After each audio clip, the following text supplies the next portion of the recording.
Bon après-midi. Bienvenue à la Société Géographique Royale du Canada. Welcome to the Royal Canadian Geographical Society's Gold Medal Ceremony to honor the Right Honourable Stephen Harper for his lifelong commitment and dedication to Canada. Congratulations, Mr. Harper.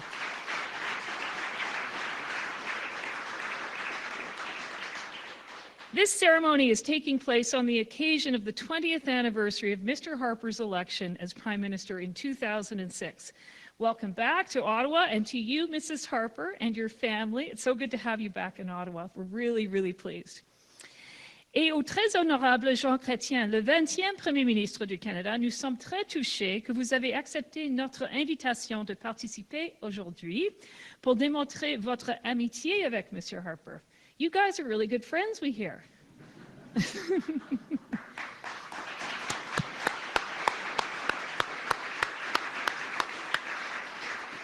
Mr. Chrétien is a fellow of the RCGS, and he received the gold medal in 2022, and so we're very, very happy that you could join us.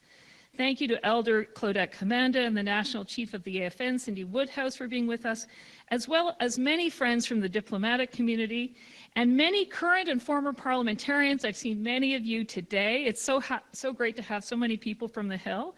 And of course, our board president, the former Lieutenant Governor of Alberta, Lois Mitchell. Wonderful to see you.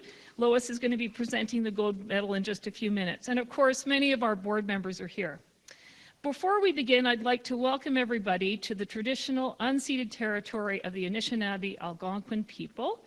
Our headquarters are at the confluence of three rivers, a spiritual place for Indigenous peoples since time immemorial.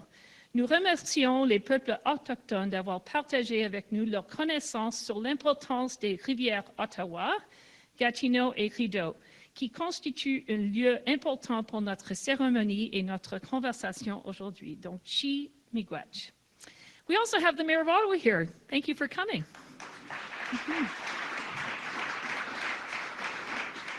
So I have to put a plug in. When you leave this ceremony today, you'll see cards upstairs, and it's for the True North Strong Fund. And today, we're making a little announcement. We have established a fund in the names of the Right Honourable Stephen Harper and the Right Honourable Jean Chrétien called the True North Strong Fund that will help the Royal Canadian Geographical Society promote Canadian identity, sovereignty, and unity. And we think those three things are really important right now.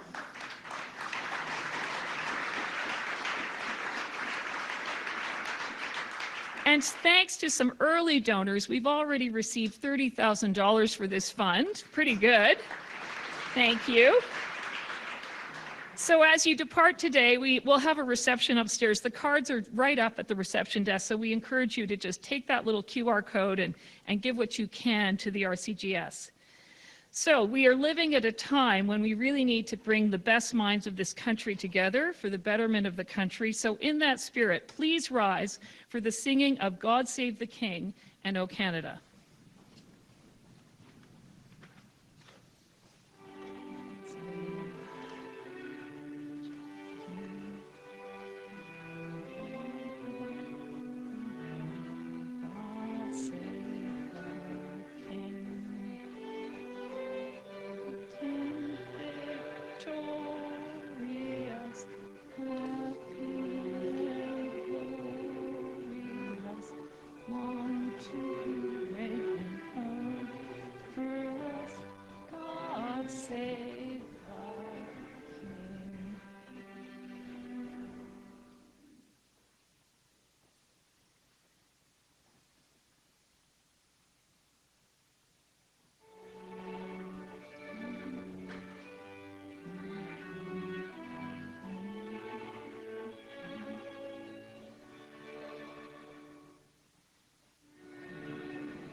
So 20 years ago, on January 23, 2006, in Calgary, on a campaign stage, as the election results were pouring in, Calgary West MP and the leader of the newly merged Conservative Party of Canada, Stephen Harper, became Prime Minister, Stephen Harper, after winning one of the longest election campaigns in history. I remember it. It went on and on and on, lasting 8 weeks over both Christmas and New Year's holidays. How can we forget it? 2 days later, I was standing on the Harper's driveway in Ottawa, doing a television stand-up as the Deputy Bureau Chief of CTV, when an RCMP officer waved at me and asked me if I'd like to go inside Stornoway to say hello to Mrs. Harper. The family had just gotten back from Calgary, and there were backpacks and snow boots in the hallway and running shoes in the kitchen. And as I entered the kitchen, there was Mrs. Harper. She was standing there looking, she was beaming. And I said, "Congratulations, Lorraine, you won." And you said, "I can't believe it. I never thought this was going to happen. I really can't believe this." And I said, "Well, when did it start to sink in?" And she said, "Well, this morning it really felt real." And I said, "Well, what happened?" And she said, "The telephone rang, and I thought it was the carpet cleaners. And I told the person, we don't need the carpets cleaned today." And the woman on the phone said, "No, no, no, Mrs. Harper, I'm not calling from the carpet cleaners.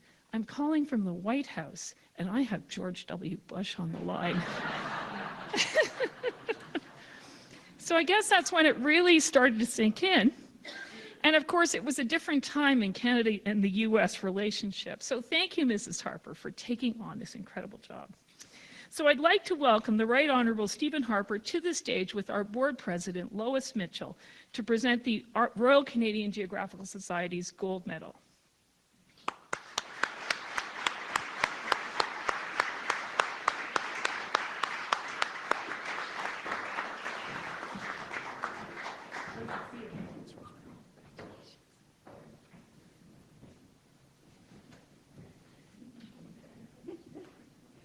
So I'm going to read from the citation. The Royal Canadian Geographical Society awards its gold medal to the Right Honourable Stephen J. Harper in recognition of his distinguished career in public service, including his tenure as the 22nd Prime Minister of Canada. Mr. Harper emphasized the importance of Arctic sovereignty to Canada. His government oversaw the creation of Canada's first urban national park in the Rouge Valley, protected Sable Island as a national park reserve. He expanded Nahanni National Park and created a new national park in the Northwest Territories. He's also credited with strengthening the Canadian economy through prudent management during the global financial crisis in 2008, and his steady work and focus helped to expand Canada's trade networks globally. For his exemplary leadership, the RCGS is honored to award the Right Honourable Stephen J. Harper with its highest honour, the Gold Medal. Thank you. Get a picture of it.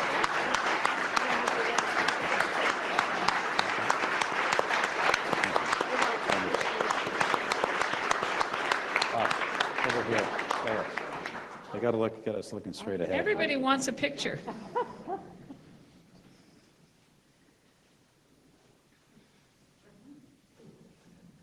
Great. Thank you. So, thank you, Lois, and thank you. Congratulations, Mr. Harper. You can take the seat in the center. Je vous invite maintenant à accueillir avec moi sur scène le très honorable Jean Chrétien, 20e Premier Ministre du Canada. Joining Mr. Chrétien will be John Geiger, the CEO of the Royal Canadian Geographical Society, who will moderate a conversation.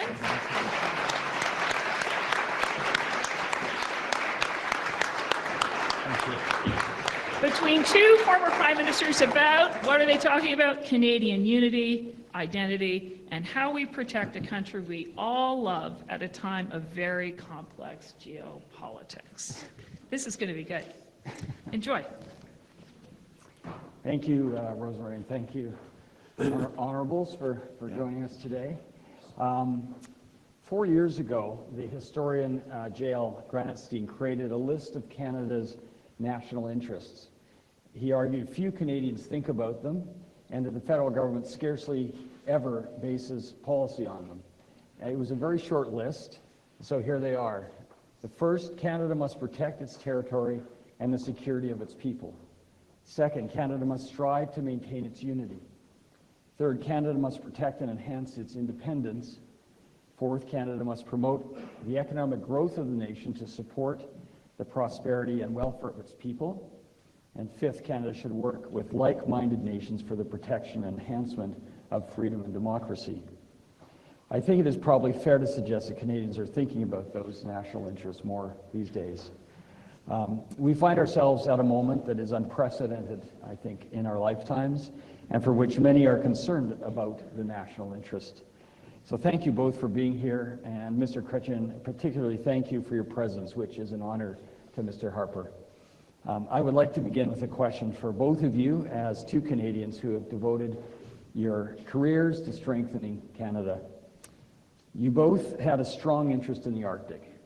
Mr. Chrétien, from your time as Minister of Indian Affairs and Northern Development, and later driving the creation of major national parks in the north. And Mr. Harper, you had an Arctic policy that included a focus on, from our standpoint, focus on searching for the lost ships of the Franklin expedition, but as part of a broader use it or lose it northern sovereignty strategy. Yet when you look at our history, including recent history, I think it's fair to say Canada has failed to adequately defend its national interest in the Arctic. So why was the Arctic important to both of you? I wonder if you could just elaborate on your interest. First, I was a minister responsible for more than 6 years. Minister of Indian and Northern Affairs for more than 6 years. And I developed a great liking to go to the north. And I enjoyed it very, very much. I went in all the places. And I knew about the history of the north because that land was not clearly in the hand of Canadians.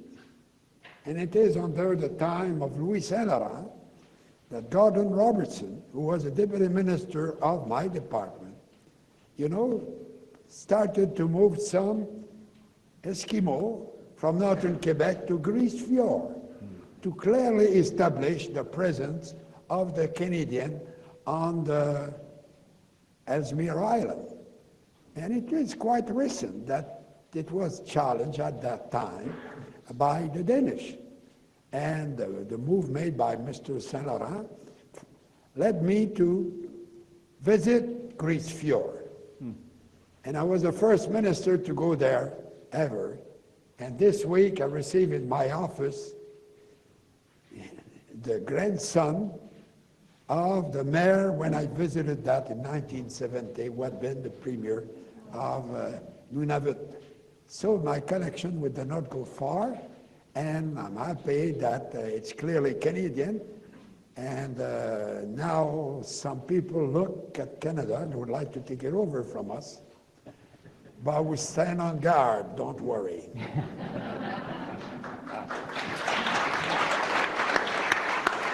Look, I just always had unlike Mr. Chrétien, I wasn't minister of everything at one point in time. But I had a long abiding interest in our history and geography, and especially our northern history.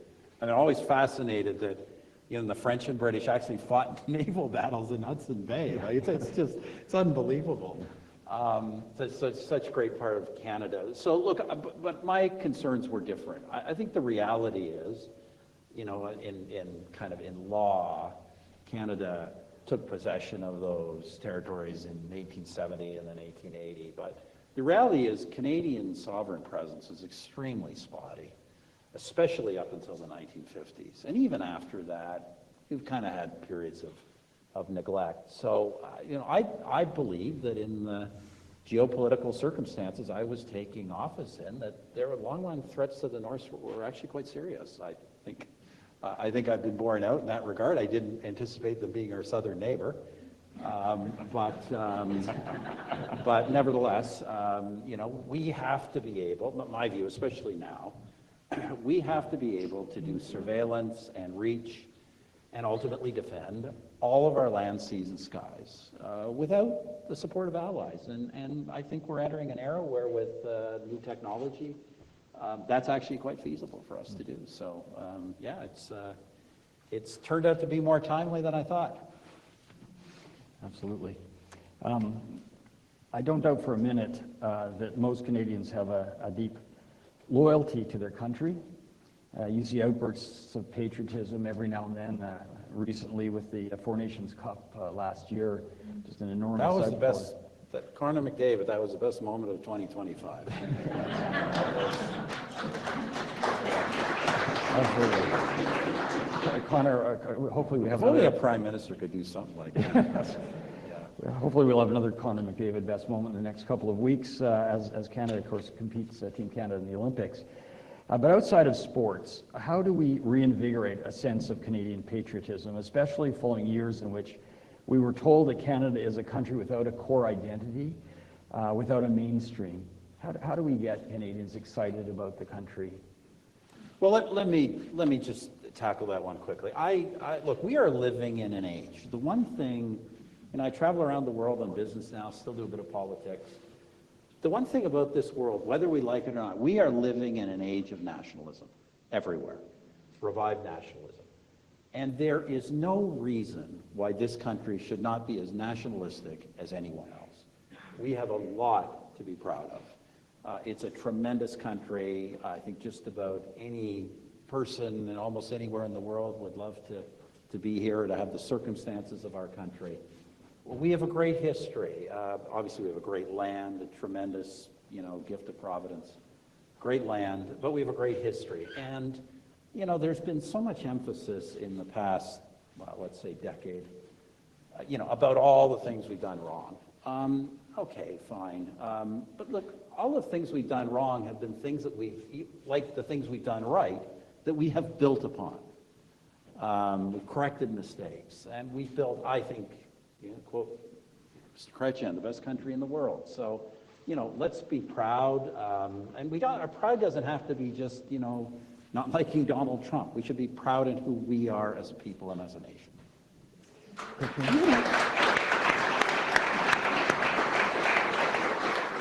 Around the world, they look at us. There was an international survey a few months ago asking the people, if you had to start your life, where would you like to go? And around the globe, Canada came first. And, it is the others who see us this way. One of the problems is we look back all the time, rather than look at the future that we can build together. Over the weekend, I wrote a book about this American who wanted to take Canada over in 1780, 76, at the time of the Revolution. Right. The guy went... Benedict Arnold. No, he came. Yeah. But at that time, they wanted to take us over. Yeah. And you know what was Canada at that time? There was no Anglophone. We were a colony of England. And the Americans were afraid that they were going to use Canadians to fight them in alliance with the natives who tended to be with the Brits at that time. So if we, the Francophone, had decided to join the American Revolution, all you guys would have been obliged to go back to England because the Loyalists could come to Canada. There was no Canada at that time, but the French Canadian that controlled the land. So if we were to look at what we've built together, rather than what divides us, it is a problem. And be proud of what we can offer. When you're in the geographic business apparently, so I claim that when I was Minister of Indian and Northern Affairs, responsible for park, and when I was Prime Minister, I made more land aside for conservation and national park than the number of acres they have in France. And we did a bit of that too. We're the only country who can talk like that. And we have to be proud, We're political opponents, but we're not enemies, not today. Anyway. And because he's afraid of the Shongan. And we can have, no, but we have lived something that is an example to the world. To have two official languages that, you know, we have treated the native better than the Americans. Not as well as we should have, but much better. We never sent the army to kill them. And we sent some missionaries who wanted to take them to heaven, and it was a controversy, apparently. But, you know, and the French were here, and the Anglophone came, and we have now 50% of the population came from all the nations of the world. And they will never change, you know, their citizenship for anything else. And it's why everybody would give everything they have to have the privilege to come and share our so-called miseries. You know, Jean talked about the defense of Canada by French Canadians during the American Revolution.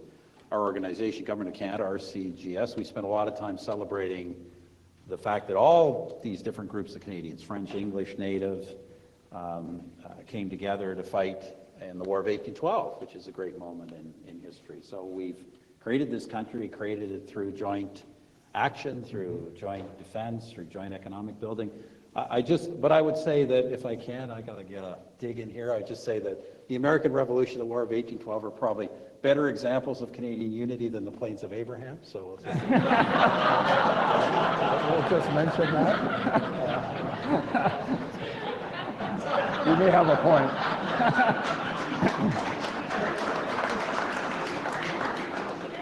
Well, and the incredible role, of course, that indigenous... Yeah, but we cannot rewrite history. I was not there to wake up Morecambe when Wolfe came in the middle of the night. And the Brits tend to arrive in the middle of the night. They did that in the Falkland about 50 years ago. You remember? Yeah. So be aware, be awake. Perfidious Albion.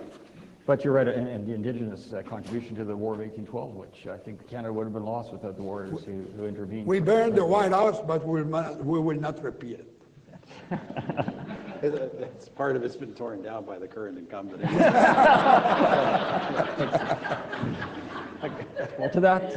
riffing off that, Mr. Harper, the last time you were on our stage, you said that Canadian sovereignty must be preserved at any cost, and that the country must be prepared to make any sacrifice necessary to ensure we remain an independent country. I'm wondering if that analysis still stands and... Yeah, absolutely. I guess, you know, Jean has obviously his history as a Canadien Français.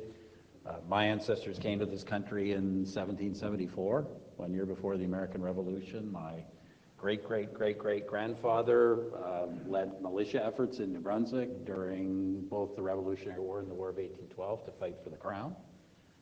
So it goes, for someone like me, it goes back a long way. Yeah, I think the countries, I love the United States, but I'm not an American. I think our country's different, worth preserving.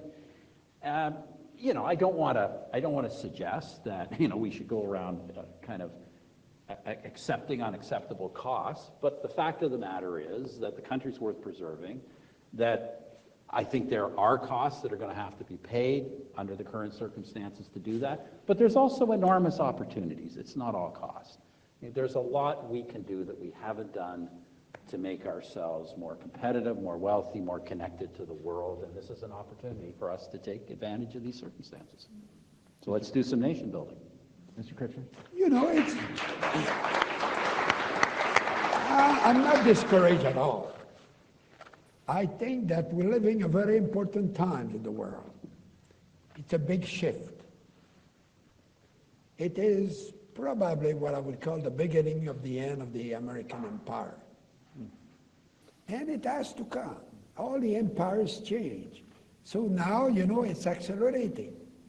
But we are in a very good position because we have the land, we have, you know, the best educated people in the world. Do you know that? And we have the tolerance that is a great value. We are the sharing that does not exist in many other countries. We have less very, very rich people per capita, but less very, very poor people too in Canada. and we have the unity that we have to fight all the time about that. It's there and it will always be there. But we have managed quite well to survive, you know, and at this moment, our friend from the South has created a mood that a Canadian have never been so proud to be Canadian. You know, in my province of Quebec, it's still the same thing today. You know, the desire to have a referendum is very low in Quebec. Don't know what the hell is going on in Alberta. But I have to go there. I have 500 cousins in Alberta. I didn't sign the petition, so. Any Tories did? I'm told I not. want an answer. I'm told not. Anyway, we're having fun. Canada will remain united, don't worry. Well, I guess just on that point, you each have dealt during your tenure as Prime Minister with the stresses of... Can I just say something about that? I was sitting, no, not on Alberta. I just want to tell you something about Quebec. It'd be interesting to see how the election unfolds there, but I recently ran into, it was actually the airport here in Ottawa. I won't name the name, but I ran into somebody who is a very, very prominent long-term separatist. And he was saying to me, we were chatting, what do you think, this is several months ago, Harper, about what Prime Minister, what President Trump's doing. And we chatted for a moment, and I ended by saying, I say, this is the reason why we have to stick together. And he lowered his voice and said to me, I think you're right. Whoa. So Interesting. Well, and yet, You're right. at this very moment, We are right. this very moment, we're at a moment we need to be strong and united. We are once again facing forces that would seek to pull us apart. And I guess based on your experiences, Mr. Chrétien, with Quebec sovereignty and Mr. Harper with Western alienation, how do you think Canada can strengthen national unity? What can we do at this moment? Those of us who love the country, deeply invested in the future of a united Canada, what can we do to address that sentiment in those places? The problem is we don't know enough the history of Canada. I'm amazed by the ignorance of the people. When I refer to the fact that at the time of the American Revolution, we decided to stay in Canada. Why? It's because the king of the day guaranteed to the French the language and the Catholic religion.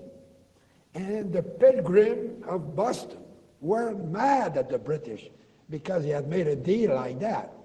And they wanted to take over Canada. And I was reading a book this weekend, written by Madame Dohan. She's a journalist from Ottawa. It's called He Failed to Conquer. It's a great book about that period of time. And, we don't know that. That it is because of that we still speak French. And they say that we're miserable. My colleague said that. I said, it's terrible. We were 60,000 French Canadians in 1763, when by the Treaty of Paris we were ceded to the Brits. Miserable that we are, we went from 60,000 to 9 million. It's not that bad. And it's more people than in Belgium, in Switzerland, in Finland, in Sweden, in Norway, and in Norway. yeah, Canada is the second largest native francophone country in the world. And Montréal, la deuxième plus grande ville française dans le monde entier. C'est vrai, c'est vrai. So, Et Shawinigan, une ville unilingue d'où je viens. never been to Shawinigan. It's one of the few. Shocking confession. You're missing something. We have a beautiful museum there. That's right. The Chrétien Museum. Called Canada in the World. And that they talk about my career. Anyway, no, they put my gifts are all displayed there. And there is a great section called Madame Aline, and about locally, and it's all Canadian. Well, I think my people might have said and whispered to me that I probably didn't have a chance of winning in Shawinigan.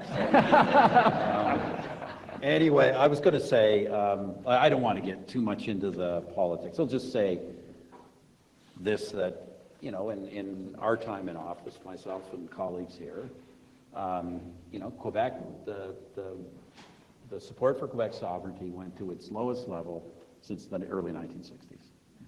And support for Western separatism vanished completely.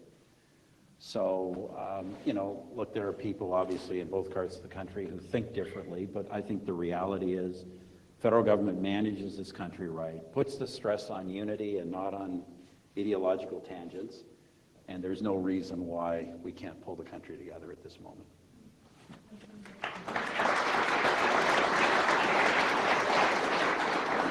So the two of you clearly like and respect one another. I know you've got a bit of a roadshow you've embarked upon from time to time, and despite the fact that you represent very different social and political movements, what advice do you have for the current generation of political figures to enable them to disagree with one another without stoking polarization in the country? You know, the communication of today have changed. And the gossips of the taverns, you read them every morning on this little machine. And all that is terribly negative, terribly negative. And I don't know how we will counter that. Because you have an article, and only the people who are negative. Very rarely you can read something under an article that refer to what is positive in the article. It's always what can be negative. And so that means that all the young people have that in their hands all the time, and looking at that stuff, a lot of time it was pure invention, lies, and nobody correct them. And that will have to be corrected, I don't know. But I lived the same situation in a way. When I was elected, Parliament, we had no TV, no radio, no nothing. It was a debating society. And there was a lot more, you know, now it's on TV. So it's dull, because, you know, they read a text prepared by somebody else. The House of Commons in my time, you had not the time to have notes, the right to have notes. If you could not speak up your mind, you could not talk. And if you lie, my God, Trump will be in trouble. If you lied in the House of Commons and you could not prove, you know, and if somebody accused you of lying, if he cannot prove it, he was expelled of the House of Commons. And now these things, these values of what is the truth, seem to be have disappeared.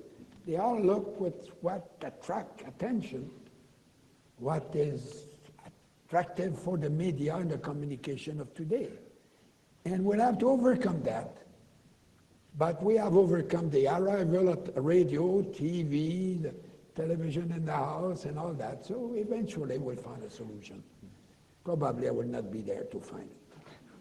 Yeah, look, I do think this is part of the challenge. We're entering a different age of communications, social media age. You know, we've gone through, I tell, you know, 175 years ago, or however long it was, 150 years ago, when Sir John A. Macdonald was going across the country, he was stumping. Like, he originally not even a train, a horse and buggy, went from town to town, got in a park on a stump or a gazebo, and that's how he built a political campaign and built a political machine. And then we had the radio age, and we had the TV age, and we had the 24-hour news cycle, which happened in your time, and then social media was just really getting a hold, a momentum just near the end of my time.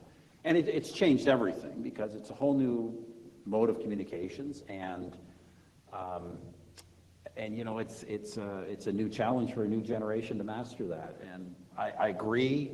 I think there's advantages, there's disadvantages. Look, I just think that somehow, you know, the next generation has to be able to combine mastery of the new modes of communication with the kind of mature lessons of political leadership. And, you know, I'd say one of those is, doesn't matter whether you're in government or opposition, you always need to be asking yourself, if it's a policy or in the case of opposition, if it's a statement, you know, not just is it popular today, but how's it going to look for you in a month or a year or in 5 years' time? You've got to, you can't be drawn into the moment of the X tweet. You know, you've got to think longer term, and there are times, and you got to pick your battles, right?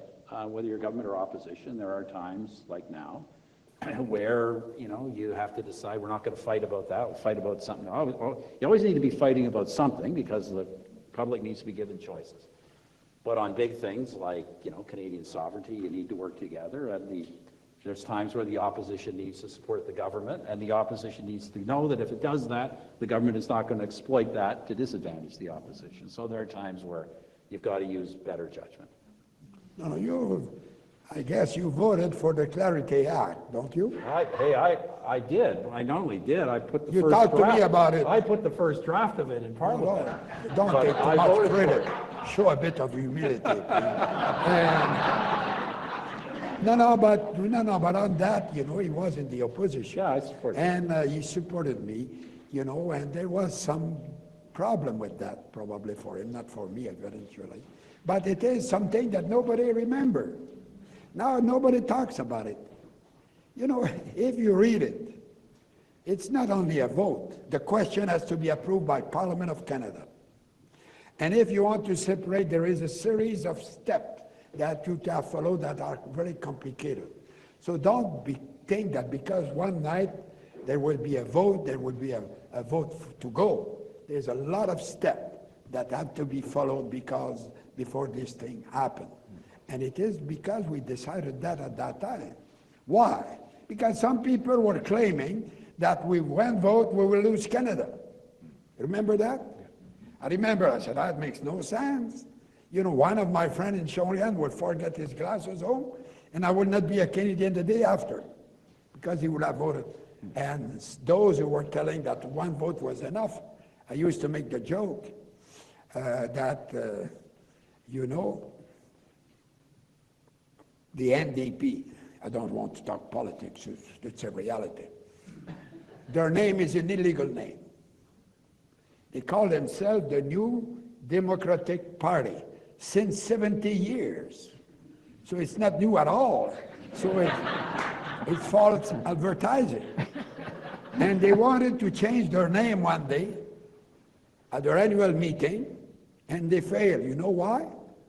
Because they didn't have 2/3 of the vote. So they were willing to let go the country for one vote and not get another name than an illegal name. They needed 2/3 of the vote. Just, you know, relax. Canada is there for a long time. Excellent. Thank you. So you're here today at Canada's Centre for Geography and Exploration, and soon the entire country will be witnessing an adventure of exploration at a level that no Canadian has ever previously achieved. The launch of Canadian Space Agency astronaut Jeremy Hansen aboard Artemis II, a mission to orbit the moon. He will be the first non-American to reach the moon, and he will be one of 4 people to have been the furthest from Earth of any human being ever, and he's a Canadian. And so obviously this is on a scale, you know, you talk about Bernier and Stephenson and some of the great explorers of Canada's history, but this is on a level that's completely beyond anything that they achieved. And in fact, it's more than a great achievement in Canadian history, but in world history. So, Mr. Chrétien, you met John Glenn, and I just wonder if you have a message for Jeremy Hansen on the eve of this incredible moment. But, you know, you're very impressed when you meet a person like that. But it was something that was a great moment. You know, when I was a younger politician at that time, and I thought it was a great day, but it had been slow on that course, and now we're starting again to look at that to see if we cannot make more progress. You know, of course, science has made a lot of progress in the last 50 years and will make a lot more, but that will change a lot of our habits in life. You know, we discussed some of the progress we made that some kind causes problem. But to go to the moon is still very extraordinary, and to have a Canadian on the moon, it will be a great day for us. Mr. Harper. Yeah, I can only agree. I think we were all, I think of the moment, Chris Hadfield's, time on the space station, and I think one of the greatest music videos of all time is Chris Hadfield's. You say that as a musician. Yeah, that's from outer space. So, power to him, represent us. Just make sure that while you're up there, and I'm sure it's a joint mission that Trump hasn't taken the Canadian flag down and put up the U.S. flag. So make sure we got our flag there. It's so far so good. looks good. great. So, Prime Ministers, you have developed a genuine friendship over the past decade, and I think I speak for many Canadians when I say that when you are on stage together, you give hope to the idea that we have a lot more in common than we disagree on. You show that there is a better way, and so thank you for your leadership of this great country, and thank you for your inspiring example today. Ladies and gentlemen, I would like to invite you now to all join us for a reception upstairs in the main gallery, and I hope you will take along one of those RCGS True North Strong donation cards when you do. So thank you, gentlemen, very much. Thank you very much. Appreciate it.